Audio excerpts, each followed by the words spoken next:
Good afternoon, everyone. I'm Rabbi Eli Meyerfeld, CEO of the Holocaust Memorial Center, and I'd like to welcome everybody this afternoon. I want to thank our program supporters, Robin and Leo Eisenberg, Carolyn and Ari Leibovitz, Joyce and William Ruskin, and Faye and Leon Siegel. And I will really issue a big thank you to our community partners, the Charles H. Wright Museum of African American History, the Coalition for Black and Jewish Unity, and Detroit Public Television for making this afternoon possible. Today's discussion is going to be about comparative redemption, not comparative evil. Our author this afternoon, we were having a discussion how she pronounces her last name, and she said, well, depends. In Germany or in America, it's Neiman or Neiman. And I said it's a similar challenge for my last name, because although I say Meyerfeld, my grandfather said Meyerfeld when he lived in Germany. So I guess that means that we can use either one here today. We'll see.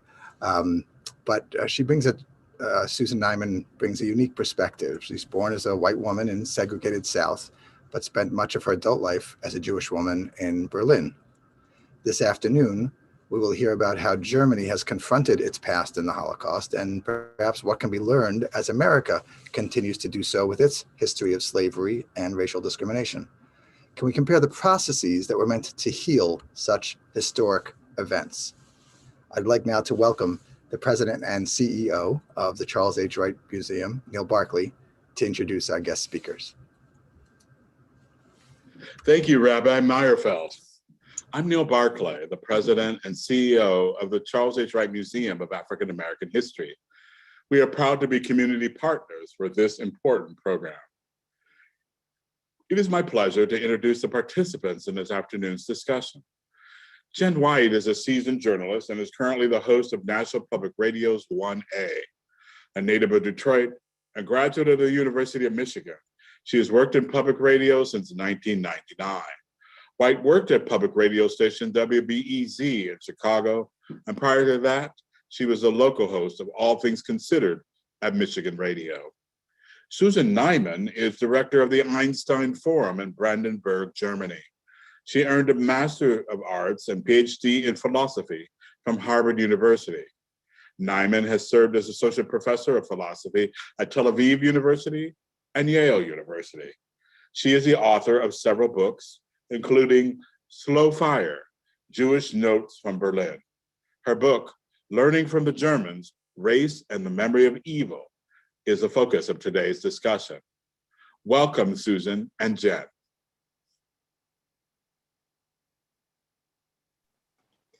Well, thank you for that very warm welcome. And Susan and I are both looking forward to this conversation. And I know we have people joining us from across the country. I believe we even have some international guests today. So I hope you enjoy this exchange. Susan, I want to start with just asking you why this book and why now? So it's funny, although it's rather nice, that I've had a lot of people asking me, either since the Black Lives Matter demonstrations last summer or since January 6th, oh, you're so prescient. This book was, is so timely. And the truth is, I began working on this 5 years ago, and very few books have an absolute date. You start thinking about something and you think a little more, and then eventually it, sort of forms itself into a book. I know exactly when I decided to write this book. It was June 26, 2015. Listening to President Obama give the eulogy for the 9 churchgoers who were murdered in Charleston. And I was actually sitting right here in my study with tears in my eyes, but also thinking America is finally beginning to do what Germany has been doing for, a good 40, 50 years. The Germans have this long compound word for it, Vergangenheitsaufarbeitung. I translate that as working through the past or working off the past. And I had asked myself for many years why there was nothing similar in the United States. Why was it that the Germans had been not perfectly, not always willingly, certainly not completely, but they had been facing up to their national crimes. Certainly since I first landed here as a Fulbright Fellow in 1982. And that was the first thing that struck me, was how intensely people were doing this. And all of the sudden, not only any national figure, but the President of the United States was making this connection between the violence of the present and our repression of the violence of the past, and saying, if we don't confront Confederate symbols and this history, we will continue to have this kind of violence in the present. And at that moment, it seems a little hard to remember given the 4 years that came after it, but two Republican Southern governors took down the Confederate flag in their state flag, South Carolina and Alabama. Walmart declared it was no longer going to sell Confederate memorabilia. And I thought, something is really happening. And given that I had been studying, I mean, not so much as a scholar, but as a Jewish woman who had to ask herself many times, can I live in this country and can I raise children in this country? In 1988, I decided I could not. My first child was born here, and after a few years, I decided, no, there isn't a normality here. I do not want my child to live with this burden of, do you say that you're Jewish, do not say you're, you know, the whole thing. But 12 years later, there was a change of government. A lot of things had happened in German history, and I came back in the year 2000. But that meant I was always sort of taking the temperature of the country. And so I knew a fair amount about it. And I thought, well, this is actually something I can contribute. I want to go back a bit, because we heard reference to your childhood in the South, and you were born into the segregated South. And I'm curious how your early experiences shaped the way you think about racism, and memory. Very strongly, although of course one doesn't always realize that as a child. You know, you have to get to be a certain age before you realize how formative certain things were. So my parents were Jews who came to Chicago right before I was born, which might have been, you know, an important factor in the fact that they, at least my mother, was not like everyone else. But my mother got involved in the school desegregation drive very, very early, and she was quite passionate about it. And it, it brought her some trouble. My parents didn't tell us at the time, but they got calls from the Klan in the middle of the night saying, we know where your children go to school. They actually had us watched on the way to and from school. Of course, they didn't tell us that that was going on. But my mother also connected that very strongly with Jewish tradition. We were slaves in the land of Egypt, and therefore our place is to stand with the people who were slaves in the land of Georgia.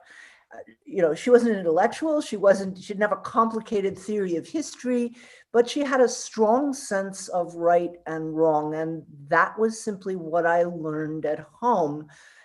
We belong to the temple, which has now been made famous a bit nationally because it's where John Ossoff worships, and Raphael Warnock apparently now every year gives a speech. They have a Martin Luther King Shabbat.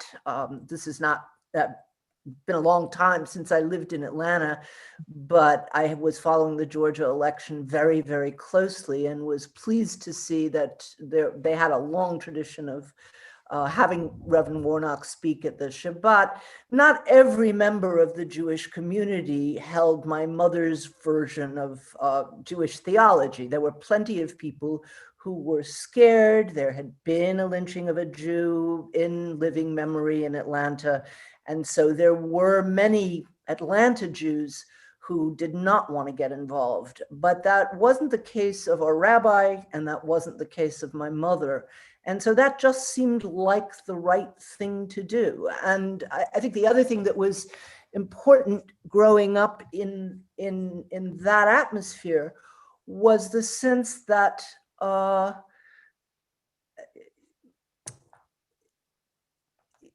good people coming together across different kinds of community lines really can change the world. It left me with quite a hopeful, view of what was possible to do. I mean, I start the book with a story where my mother wanted us to play with African American children on something like a normal basis. And so she had arranged an afternoon with an African American friend from the movement. And it was a very hot Georgia day. And I kicked up a fuss.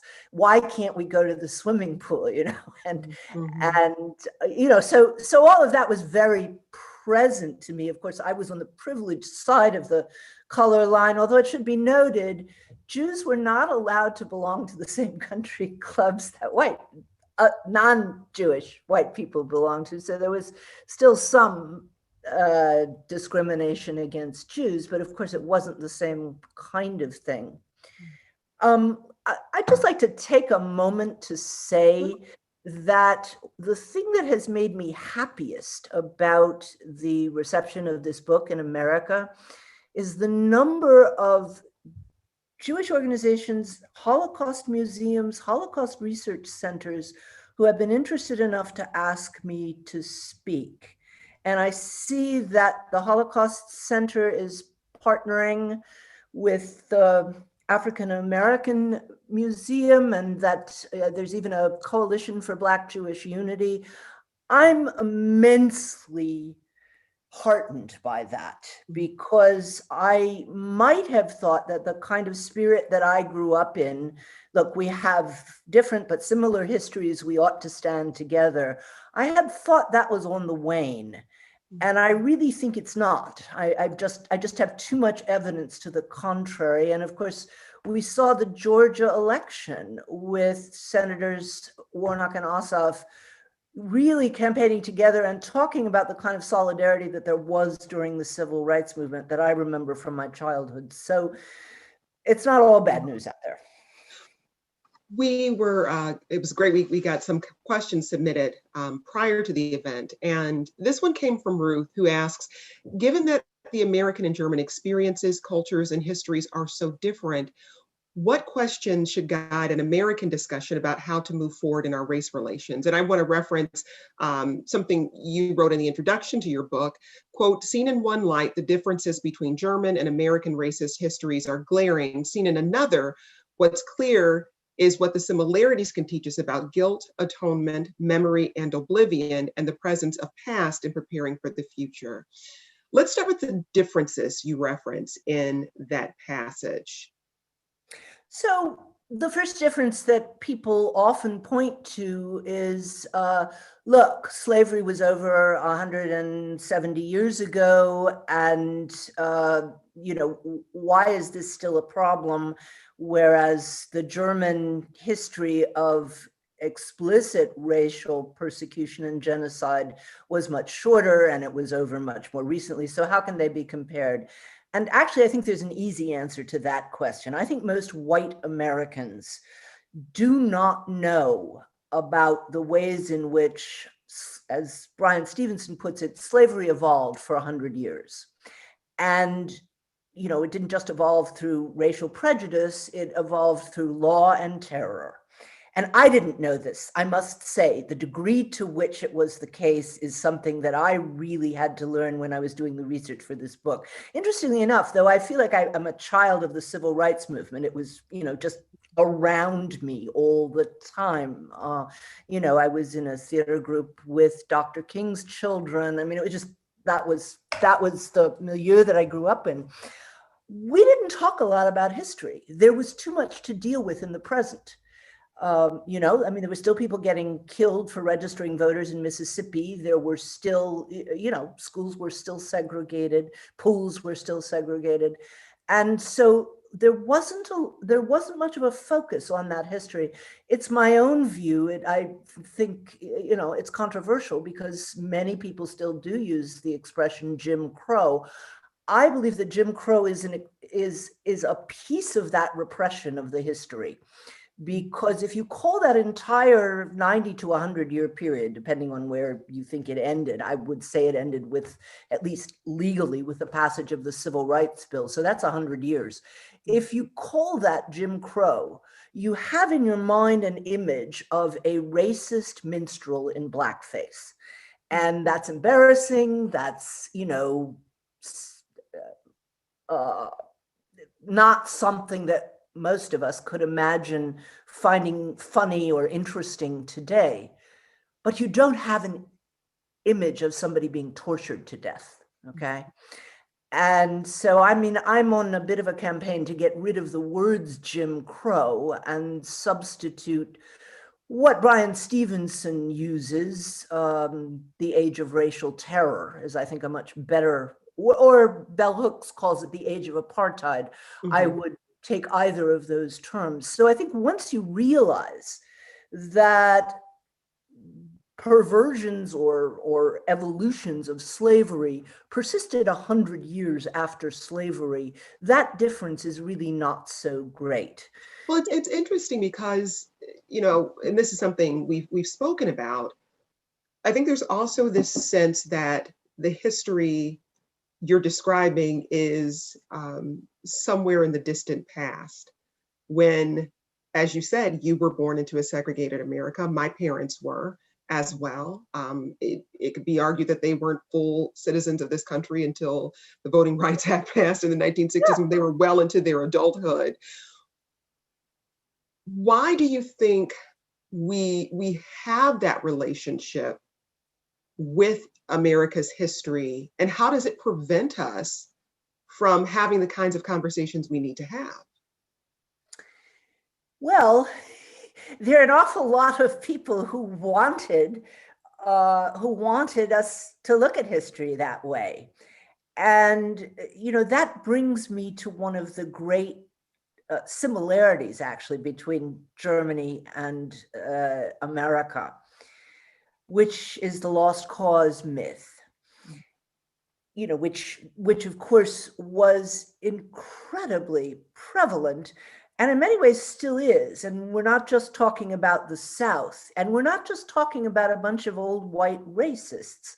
One of the little epiphanies that I had after I had handed in the manuscript for the book, so I had to put it in the afterword, was driving along the New Jersey Turnpike and trying to stay awake by singing along to the radio, and hearing Joan Baez's cover of The Night They Drove Old Dixie Down. It's a beautiful song. And I start singing along, and I thought, wait a second, that is an elegy for the lost cause. I cannot sing that song anymore. When I sing The Night They Drove the Wehrmacht Down in this sort of sweet, nostalgic way. And the funny thing about that is Baez's civil rights creds were as good as they come. It's not just that she sang at the March on Washington, she sang in Selma when white people were being killed in Selma. So, that Joan Baez herself could cover that song. And I think it's probably her biggest hit, It just shows how deep that myth is in American culture. Even for people who would be appalled, I think, to realize that actually they were singing nostalgically about a regime that was established to perpetuate the owning of some human beings by other human beings. So the answer to why it's been so hard for us to look at that is that every piece of culture has told us not to. One book that I read in doing the research for this book tallied up all of the films that have been made of the Civil War by Hollywood. And it's not just the ones we know, like Birth of a Nation and Gone with the Wind. 90% of all the films that Hollywood made about the Civil War glorified the Confederacy. There are two starring Shirley Temple, the littlest rebel. It's so we've been bombarded with this cultural distortion of the narrative. So we got this question from someone in Ann Arbor who says, after World War II, the Allies as victors created a denazification plan for obvious reasons. That was a long time ago. When did Germany truly own this effort themselves? When do we see that transition? That's a really good question. Denazification was a complete and total failure. The Germans made fun of it, except in East Germany. And we can get into this if you want, but East and West Germany had very, very different ways of dealing with the past. East Germany began the moment that they were founded. And the leaders of East Germany had been communists who were either survived the war in exile or in concentration camps. So they were genuine anti-fascists, and they really did far more than West Germany did, both in terms of kicking old Nazis out of office and changing lesson plans and setting up memorials and calling the end of the war a day of liberation, which did not happen in West Germany for 40 years. In West Germany, it was much slower. And here's a really, really perhaps the most surprising thing that I realized in the course of working on this book. In West Germany, for a good 30, 40 years, most West Germans thought of themselves as the worst victors, the worst victims of the war. And they were, and they would say, well, we lost the war, our cities are in ashes, we lost 7 million people, our men were wounded or in POW camps, we were hungry, and on top of it all, the damn Yankees wanted to blame us for starting the war. Now, who does that sound like to you? Right? Yeah. And I think it's a really interesting lesson for Americans that even the Nazis saw themselves as victims in the same way, of course, that the proponents of the lost cause theory go on and on and on about their victimhood and their losses and their grievances. And what that taught me was, look, this is actually a natural move, okay? We'd like to see our people as heroes. If we can't do that, the second best thing is to see them as victims. And that's actually really quite normal. What the Germans finally did was to make a third move, which was to say, well, yeah, it's true, we really did suffer during the war, but other people suffered more, and their suffering was our fault. And that is something that no country has ever done. Now, and what was the impotence for that transition? No one thing. It began with grassroots organizations, some church groups, some artists, some intellectuals who said, oh my God, we have to do something about this. East German propaganda did play a role, although people kept dismissing it as communist propaganda, because East Germany kept pointing out how many old Nazis were in very high positions in the government. That played a role.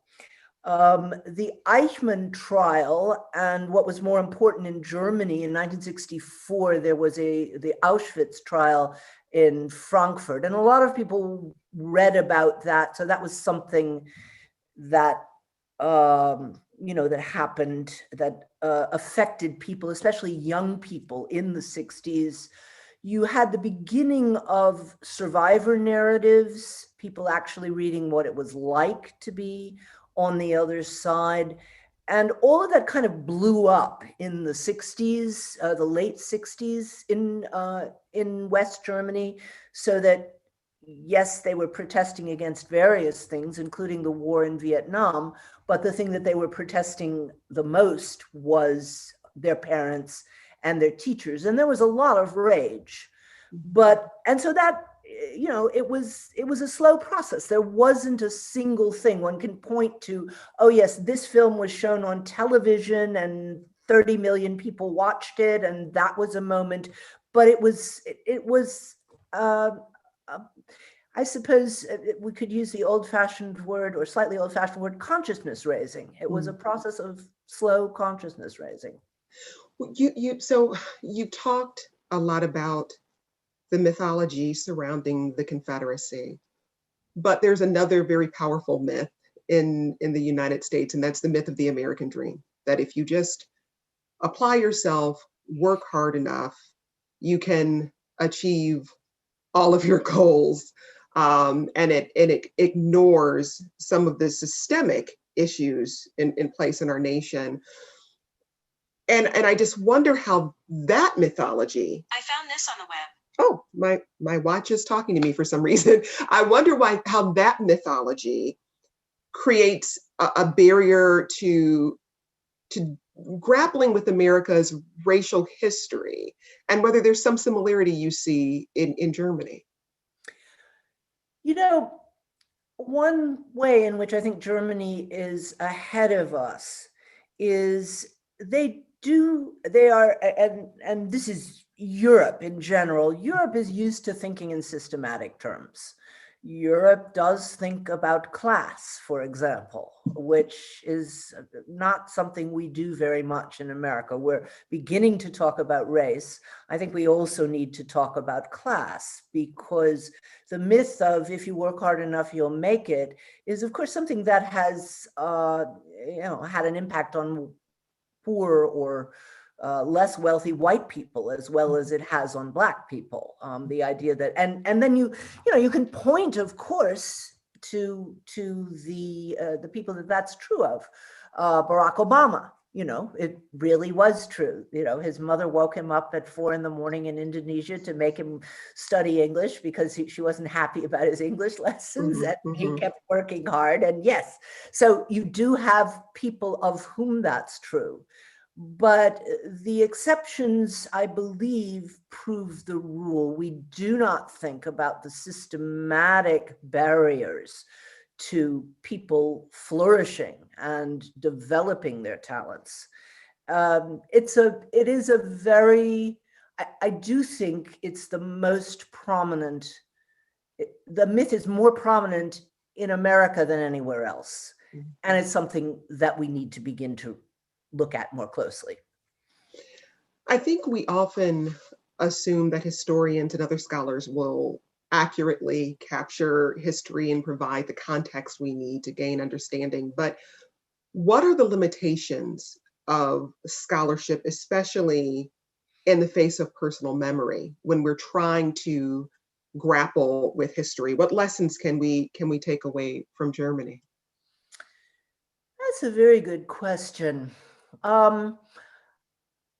What's quite interesting, both in the US and in Germany, is that you had historians working on these questions for quite a long time without their breaking into public consciousness. As I said, unless you really, you were a specialist in the history of Reconstruction or something, you were perfectly able to, as Hillary Clinton did in 2016, confuse Reconstruction and Jim Crow. I don't think anybody could do that now, because there's just been too much public history, which I think is a great thing. There's been, in the last 5-6 years, there has been, there've been a spate of terrific books and movies.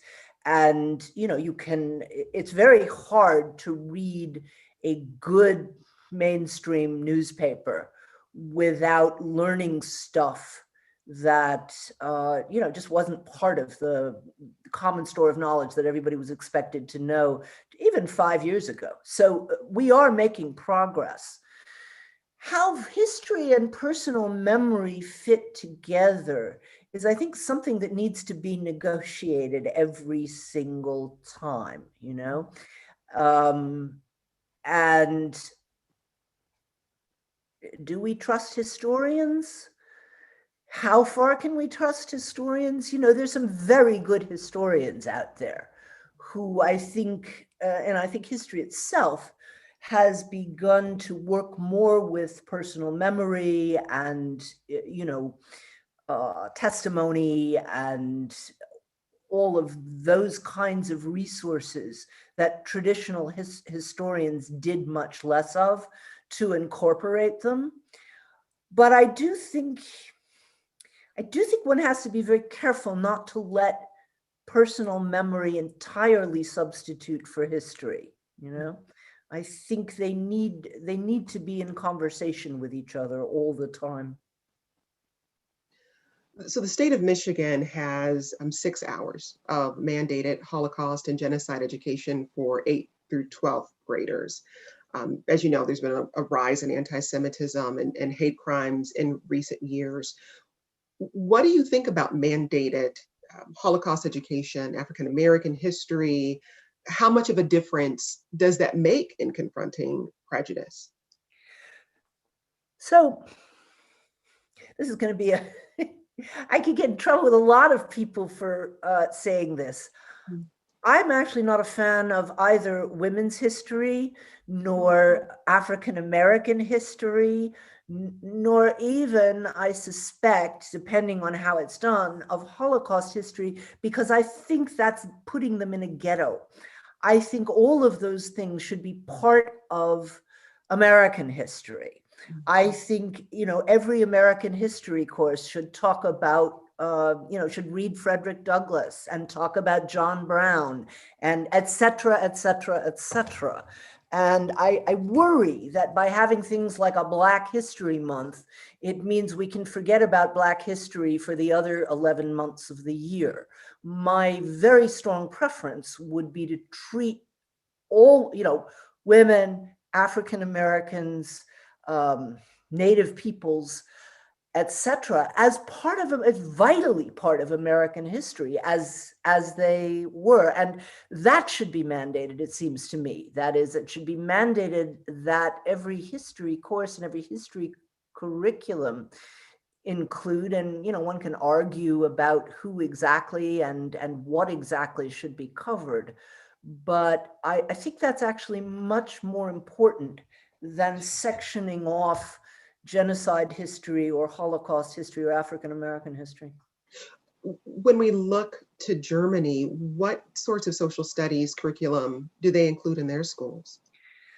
Wow. So my 3 Jewish children actually at a certain point said enough about the Holocaust already. And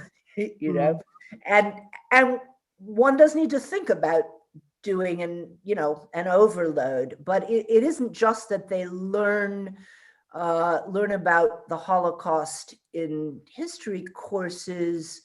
They manage to bring it into German literature courses, sometimes in art courses. I mean, I would rather have too much than too little, which is, of course, the case in the United States.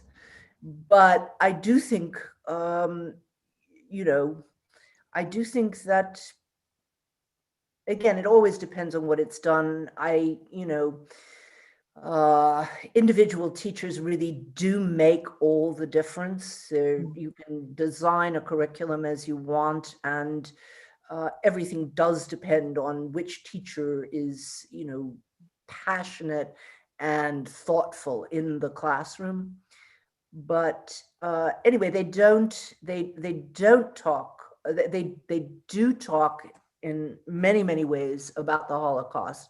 And there is now a call, which I think is a very good thing, and it's quite controversial, because there's a question of, are you somehow relativizing the Holocaust if you talk about Germany's colonial history? But there is a call to talk about Germany's colonial history. They got into the colonial game later than the other European powers, so it was both shorter and not as extensive, but there were massacres and there was certainly exploitation. So there's now a call to include that as well. I'm curious, when we look outside of museums or the classroom, how does Germany create space for addressing their history in tangible ways? I'm thinking specifically about monuments or objects that are integrated in ways that Germans just, it's part of their lived environment. Yes, very important. First of all, I did once say there are no Nazi monuments in Germany. And then, of course, somebody wrote in and said, oh, there's one in my town, some little tiny town, kind of under the vines, overgrown and stuff like that. Okay. And there may be another in one other little town, but in any large town, in any, certainly in the capital, you would not find an equivalent to Johnny Reb or a monument to Nazi soldiers or anything like that. So that's the first thing. What you will find are monuments to the victims and to the rather small number, but symbolically important resistance heroes who did stand up to the Nazis. And those are all over the place. They are, and one thing Brian Stevenson told me is that he was inspired very much by going to Germany, by the variety and intensity of the monuments. There's one that has become famous, and in some ways I think is the most successful monument, maybe, just because it really is pervasive. They're called the stumbling stones. They're about that big. And they're little brass plaques that were just started by an independent artist in the early 90s. Now they're quite a big thing. And in each, they're placed in front of a home where Jews or other victims of the Nazis last lived. It was their last home. And it just has their name, the date of birth, the date of death if it's known, the date of deportation if it wasn't. They're not, I have to explain, they're not literally stumbling stones. I mean, they're kind of hammered into the sidewalk, but you are meant to metaphorically stumble over them and to realize, well, the death camps may have been in Poland, that is quite far away in those times, but the persecution started right here, right where you are. You're walking down the street on your way to the supermarket and you stumble over 6 names. Gunter Demnig, the artist who does this, insists that every person have a name. Again, you see resonances with the Black Lives Matter call, say her name, say his name, that every person be named who was a victim. And there are now 70,000 of them in all of Europe. It took off from Germany.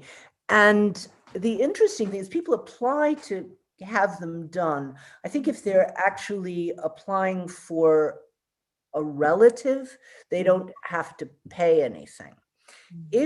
But the majority of them were put up by ordinary German citizens who decided they wanted to do something, who did a little research in their apartment building. Most of Berlin, well, this is also true in places outside of Berlin, it's very large, nice apartment buildings, but many people live there. And they realized that someone was deported from their building. And in order to get their stone, they have to pay 120 euros, which is not very much. It's $130. It's not a prohibitive cost, but the important thing is they have to do research on who that person was and find out something about their life story, and then they wait their turn and they get a stumbling stone. So there are many other monuments in Berlin. Most of them are larger. Some of them are they're very, very different. And I actually think that's quite important, that there's not just one central monument. There's a variety of ways in which artists working together, usually with community members, have chosen to remember the Nazi past. By the way, it should be a knockdown argument to the people who say, well, if you take down the Confederate statues, you'll never remember our history. Well, the Germans certainly remember their history without without Nazi generals on their street corner. Well, I mean, that leads me to another question someone asked, who wanted to know, should the American government, rather than tearing these statues down, place them in context so generations to come can learn from the mistakes? Is that a workable alternative to your mind? Here's my hope, and it may be naive. My hope is that every community would get together and make that decision about the monuments in their community. Because everybody says monuments are about history. They're not about history. We don't memorialize every piece of our history. Monuments are about values, okay? And I would like to see, I know it's happened in some places, every community actually get together and, first of all, learn something about their history. I didn't know. Stone Mountain, Georgia. I went to Stone Mountain, Georgia as a child. I didn't know when the first carving was built with the rebirth of the Ku Klux Klan, nor when they began to finish the monument, which was a reaction to the civil rights movement. So first of all, that history needs to be known. But secondly, there needs to be a discussion of who we put in our place and what in their place and what we do with them, which heroes embody the values that we would like our communities to embody in the future. And I don't think there's a single answer. I mean, I think the single answer is all the Johnny Rebs should go, frankly. Johnny Reb is a generic memorial to the Confederacy. It's been a while since I was at Monticello, but when I was there, I thought Monticello had done a pretty good job of contextualizing Thomas Jefferson's life. That is, you see this beautiful building that he designed and you get a sense of how he lived, but they had also excavated dwellings of enslaved people, and you could take a tour from the perspective of an enslaved person. And at least on the tour that I was on, I thought it was done terrifically. They really gave you a sense they were addressing people in the second person.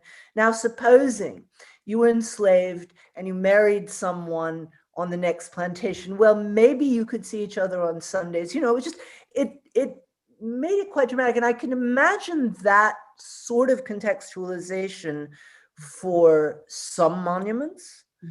But I really don't think there's a single answer. I think it's a challenge to all of us, also really a challenge to artists. I know people in Britain are thinking about this, or with some very creative ideas about how they deal with, their colonialist and also slaveholding monuments.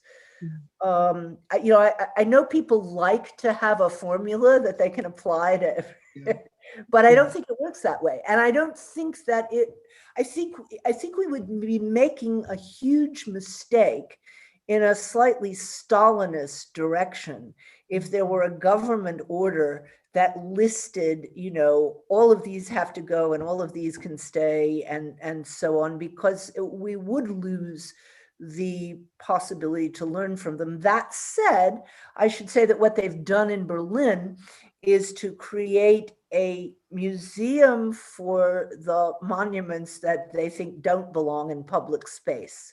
And that includes, old Prussian militarism, as well as some explicit Nazi memorials.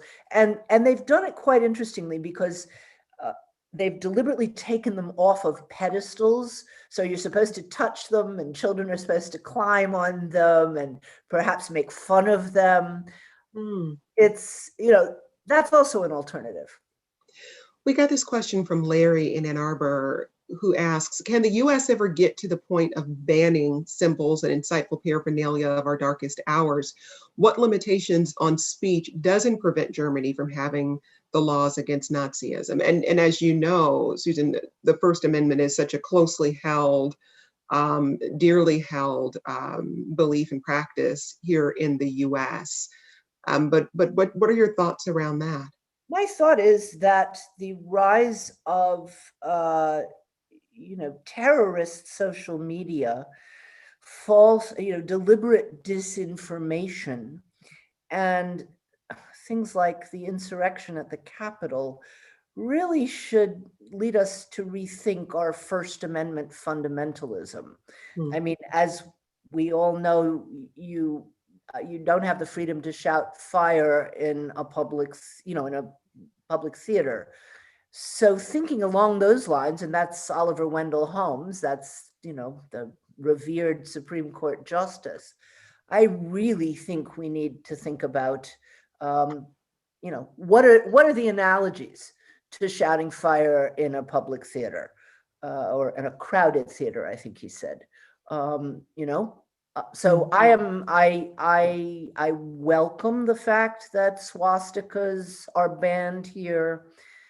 Of course, you can say that leads people sometimes to, just out of the spirit of sheer provocation, say, oh, it's the biggest taboo that I can think of. I'm gonna, but I hate to say, I think we have many fewer swastikas on walls in the United States, in Germany, than we do in the United States. Not to mention these, what were these slogans? 6 million, not enough. That we saw, so I really do think we need to think long, and I mean, it's actually, well, I also think we need to think long and hard about the Second Amendment, and constitutional fundamentalism is a way of forgetting the context in which these principles were written. And while I think that one can preserve much of the spirit of the Constitution, in the way that I think one can preserve much of the spirit of the Bible without thinking that you need to stone adulterers, which is also in the Bible, I think most of us have managed to do that with our greatest religious texts. And I think we ought to be able to do that with the Constitution. So we're going to turn to our Q&A segment in just a moment. But, Susan, one thing, coming away from the book, it left me with, I suppose, more questions. Because as you said, there's not a formula here. But one thing that occurs to me is when we talk about the United States, we often frame it as a Southern issue. America's racist history being that happened below the Mason-Dixon line. When I can tell you that when my parents came to Michigan, there were no Blacks allowed signs all over the place. There were segregated restrooms in Detroit and surrounding areas. And so, what are some of the questions we can ask ourselves as we return to our families, our communities, to try to have a more holistic conversation that captures the truth of that history and doesn't just try to relegate it to this corner or this part of the country where all the bad stuff happened, because it's just not accurate. Of course it's not. And there are a number of people who said, I just bought a book, but I haven't read it yet, How the South Won the Civil War. There are a number of people who've said, again, I hate to quote Brian Stevenson all the time, but he's one of my heroes, in all these matters. He's extraordinary. Says the South lost the war, but it won the narrative. As my example with the Joan Baez song shows. And of course, there are all kinds of states in which, in the North and the Midwest and the Northwest, in which Klan membership or membership in white supremacist groups is much higher, even than in the Deep South. In fact, you may have seen this. Charles Blow just wrote a book arguing that actually, things are better in the South, and they would be even better if more African Americans reversed the Great Migration. I have to say that it was the case in my childhood, and it was something that I felt again when I went and spent the better part of a year in the Deep South researching this book, not because I ever thought that racism was confined to the Deep South, but only because things are so clear there. I said that Mississippi is a magnifying glass for the rest of the country. But social relations in many ways are more integrated in the South than they are in an awful lot of circles in the North. And that's really striking. And it was palpable.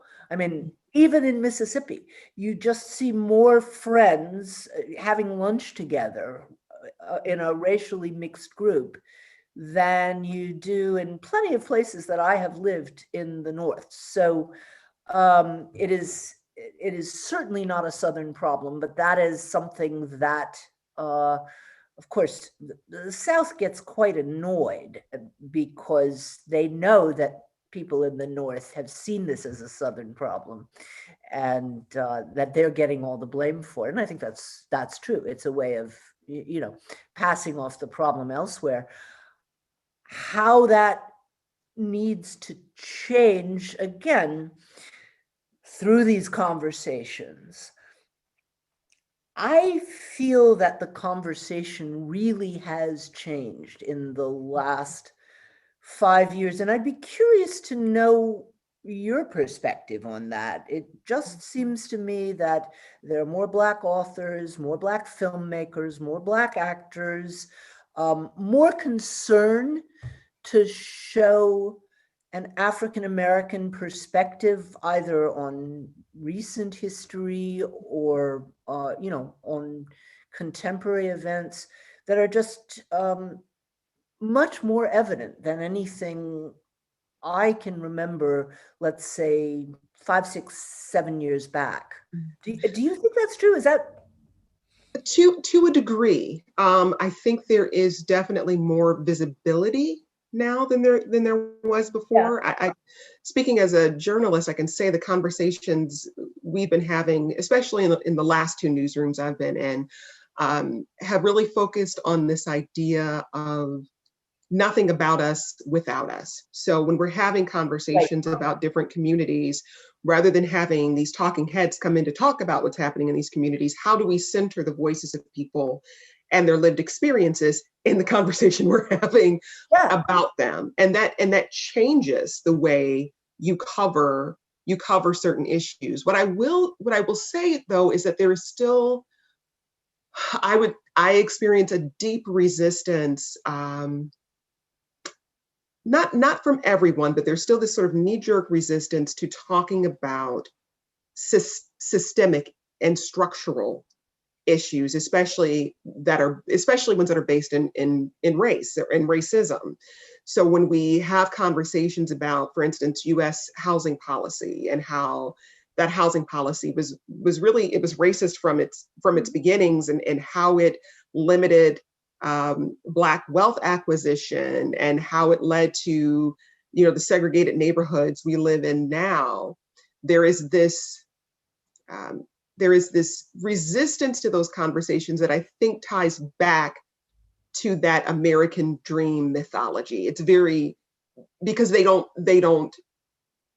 up against each other in a way that makes people uncomfortable. So it doesn't stop us from having those conversations on my shows, but in fact, we really center those conversations about equity and about systems and about structures, rather than just personal experiences, because I think those are the conversations we really have to have in this country to see any lasting change.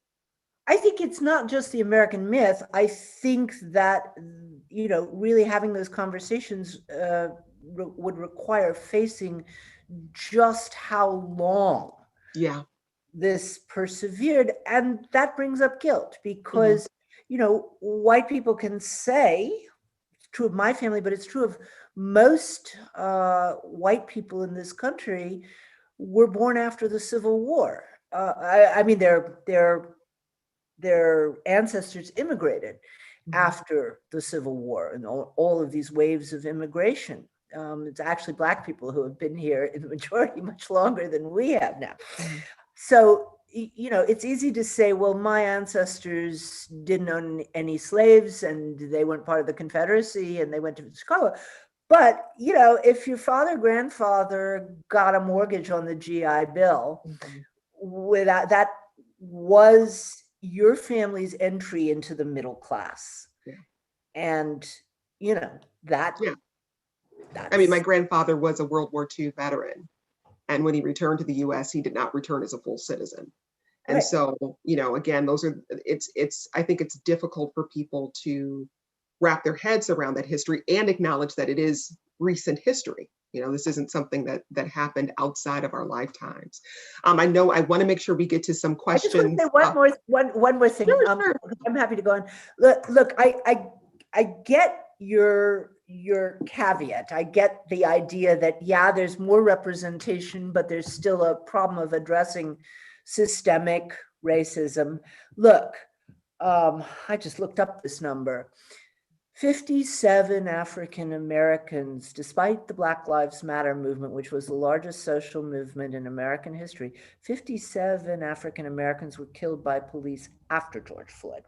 Mm-hmm. So I don't want to be too rosy about progress, but I do, since I'm always coming from this comparative perspective, I do want to remind you that it really took a long time in Germany. I mean, a fairly long time. Mm-hmm. People resist hearing unpleasant stuff, either about their families or even about the ways in which they themselves are embedded in a system of oppression.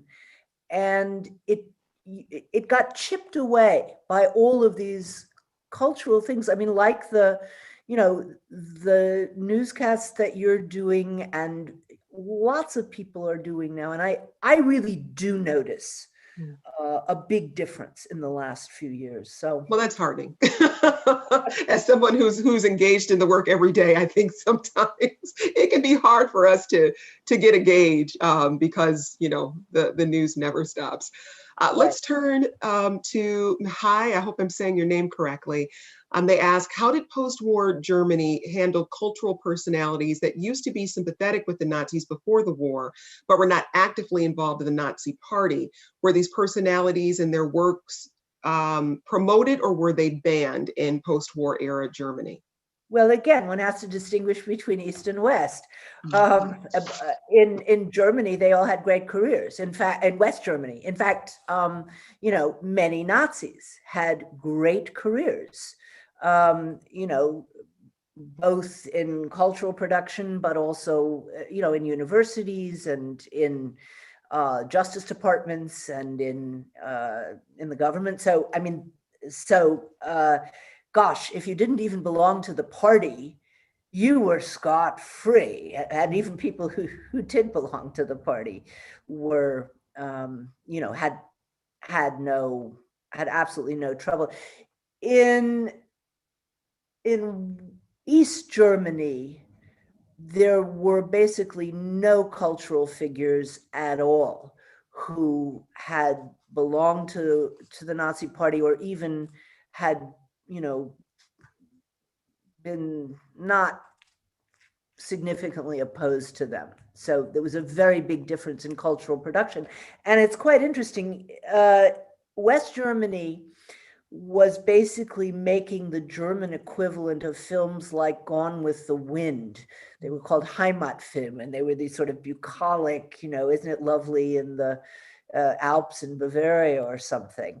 And East Germany was making over 1,000 films about the Holocaust and other aspects of the war that you can actually still look at today. Some of them are really quite good. So cultural production is crucial, but it very much depends on the framework of the government.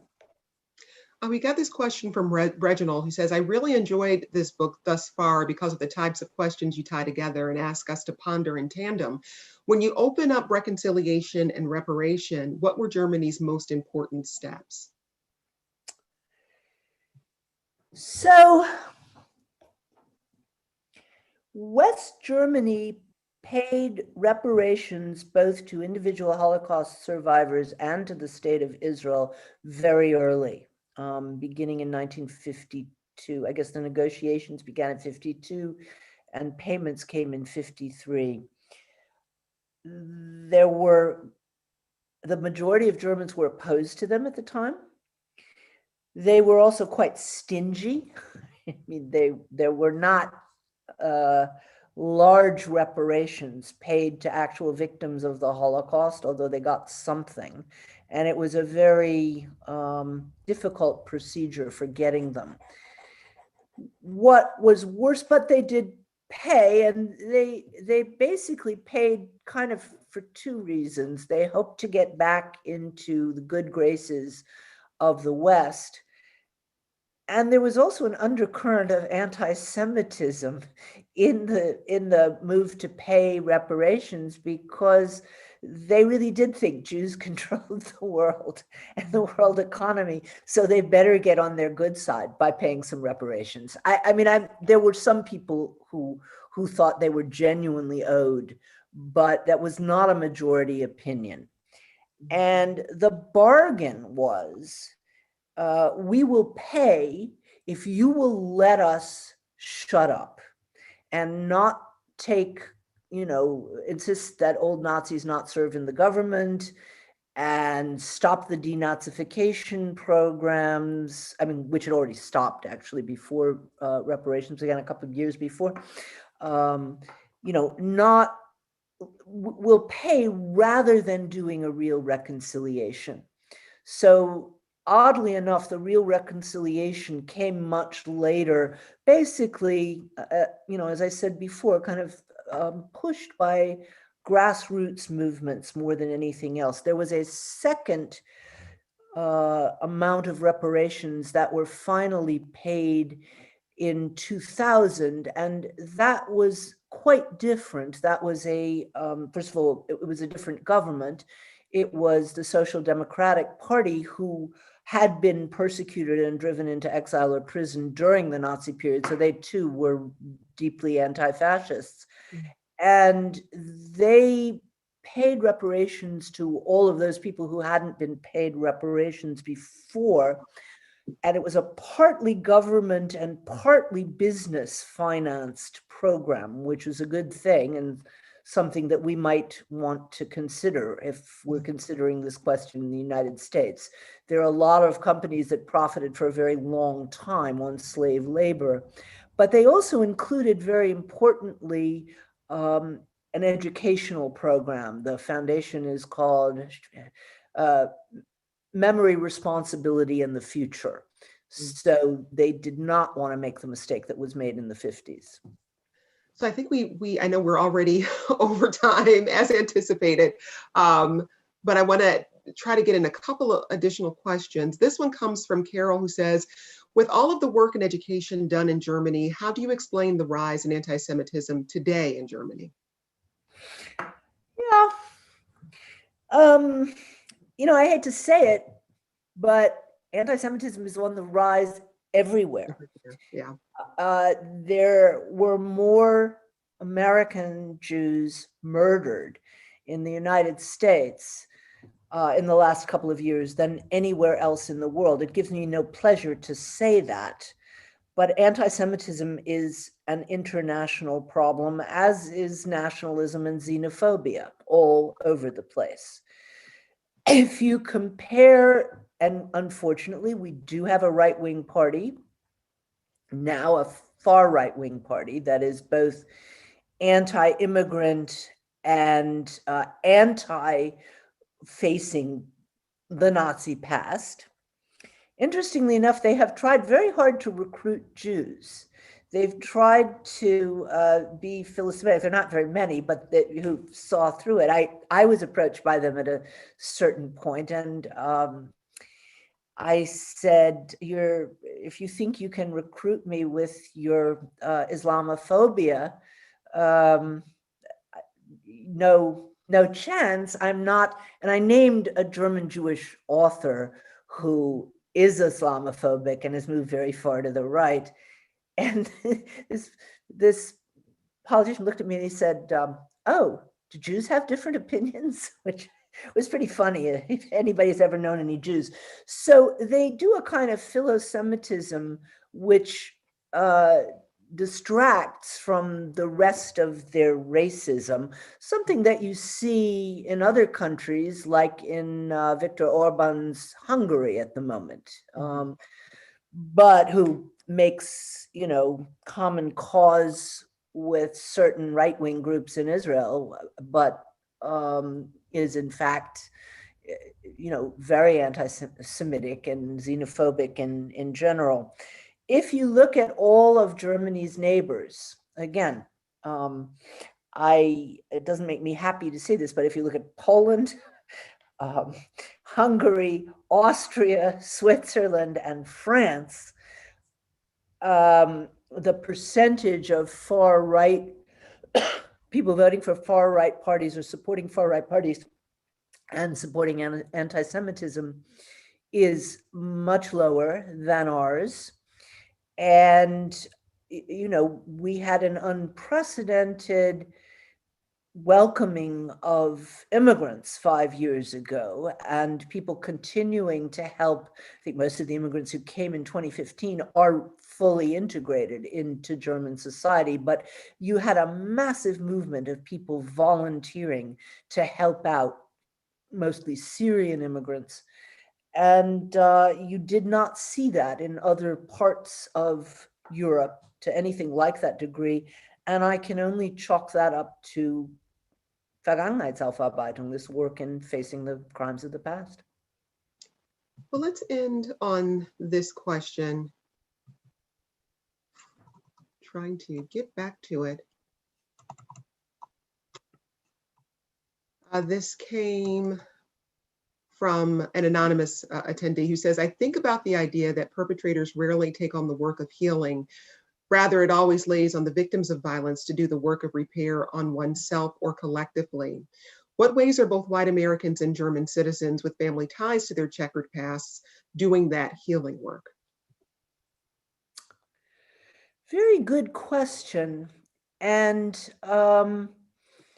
I interviewed a number of people in my book, both in Germany and in the American Deep South, who were doing that in various degrees of scale.